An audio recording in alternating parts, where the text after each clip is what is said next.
RAQ is the problem. Blame it all on RAQ. What's up, y'all? What is up? It's your girl EJ, and welcome to the recap, y'all. Now, today we're going to be talking about Raising Kanan, Season 3, Episode 7.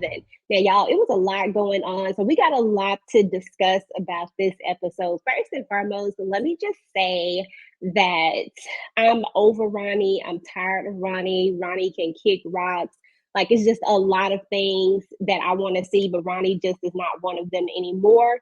But on this particular episode, we see that Ronnie is really bullying everybody. He's making all these moves. He's bucking up to Famous, who can't fight for one thing.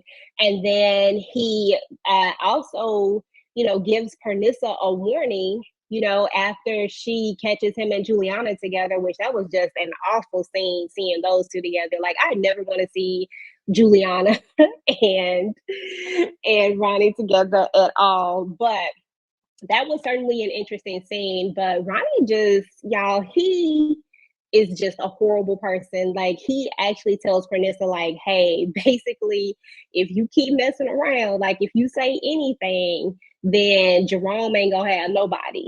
He's all but telling her that Unique, is gone. Like, he pretty much told her last time, Unique is never coming back. So she needs to just take the warning that he's gone. Now, I really do think that Pernissa is going to let RAQ know about what's going on with Ronnie as far as him threatening her and what she saw with Juliana. So I feel like that is going to come up, and that's how RAQ is going to find out that Juliana is his connect, and I think she's going to take out Juliana. So I hope that's kind of how it all works out. Let me know what y'all think is going to happen. Do you think that RAQ is going to take out Juliana, or do you think we're about to see Juliana for a little while longer? So, anywho, let's talk about the biggest thing that happened, because Lulu had to make it right, y'all. So at the end of the day, Lulu did some dumb stuff. He doesn't even remember doing any of it. He doesn't remember talking to Scrap's mom. Scrap's mom goes and she talks to the police. Howard intercepts the whole conversation. And basically, RAQ is like, look, you got to tell your brother that he got to make it right. She didn't go to him. She said Marvin to him because she knew she wasn't going to be able to go talk to him because, apparently we got to blame RAQ because RAQ is his trigger. You know what I'm saying? That's what everybody on our live says, is that RAQ is the problem. Blame it all on RAQ. Nah, but seriously though, real talk. Yeah, so he sends Marvin over there. She sends Marvin over there to talk to his brother and tell him, like, look, he got to do what he got to do, which means that he has to go take out Scrap's mom. Now, he does do it, and he does it a little inebriated, but he goes and he takes her out, and it's almost like she knew it was coming, and it's almost like she was almost at peace with it, but it was what it was. I don't for one second think that Lulu is going to get back into the game at all. I think he's completely done with RAQ. I think that he's done with that whole life, and that's okay. But I think that this was necessary and that it had to be done.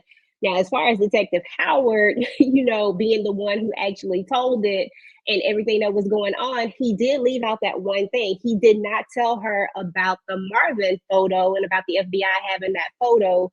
He left that out completely. I feel like he's going to keep that in his back pocket and he's going to use that for something later. I believe that Marvin is going to be the fall guy, that he's going to be the one that they try to set up. So I think that that's why he's holding on to that. I do not think that I think that he left that out on purpose and that it was intentional and that he has this whole plan with it. Now, I do believe that as far as Howard is concerned, I think that he is going to get his own karma, because I don't think that Burke's father is about to let this go. I feel like Burke's father feels some sort of guilt and that he is going to now look further into what happened to his daughter. And it's going to start with Howard. And I don't think for one second that Howard is going to get this job because of what I think that her dad is somehow going to block him from getting this job. Or it could be something in his past that's going to come up. Like, something is going to happen that's going to block him from getting this job. And it's crazy because he's the one that initiated this whole thing. But I don't think that he knew that they were going to start looking into his background and talking to people and stuff like that when he tried to make this move. So I think he basically just kind of dug his own grave. But that is going to be interesting. to see, y'all. Let me know what y'all think about that whole situation. Now, I loved rocking this episode. I loved how she was clocking everything and how she's always thinking about the bigger picture, how she went to each spot, because Rocky is going to make a move where, she's taking over all of Unique stuff, the stuff that he started.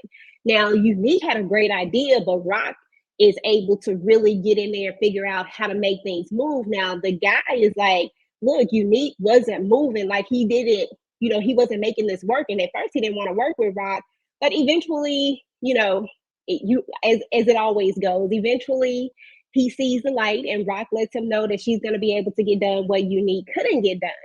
And and you can tell that she is, because she's already putting a plan into motion. She's already scoping out everything and figuring out the logistics of everything. So I think this is going to be interesting, to say the least.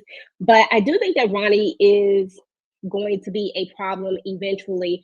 I love Juke in this episode, but I definitely think that this whole situation with Kanan and Aisha, and then Kanan going over and, smashing the Crystal chick, I think all of this is going to come to a head. So I don't know what's going to happen. We already know that Juke ain't going to end up in no girl group when it's all said and done. And so I don't know if this is when the girl group break up, or if she's going to end up going to the military and that's how it break up. I really don't know. All I know is that her and Crystal ain't never going to see eye to eye, and that there's going to be some kind of strife with them, and Kanan is definitely going to be part of it. So I don't know. Y'all let me know what y'all think about all of that as well. But for the most part, like I said, this episode was really, really good. Those were some of the biggest moments that I feel like that I took from this episode. I'm excited to see what's going to go down on the next episode, because it feels like there's going to be this thing where Rock is trying to take out the competition, which is Kanan and Ronnie at this point. So I feel like we're going to see a lot of that play out in the next episode. And that's the one that I'm really, really ready to see. Okay, y'all, so that's what's up with Raising Kanan, Season 3, Episode 7. Now, if you like this video, make sure to go ahead and hit the like button. Share the video with somebody. If you're finding my channel for the very first time, make sure to go ahead and subscribe to your girl channel. Turn on your notifications so that you do not miss out on any of my future Raising Kanan content. Meanwhile, YouTube says that you just might like this video next, so go ahead and take a look. Until next time, guys. Peace.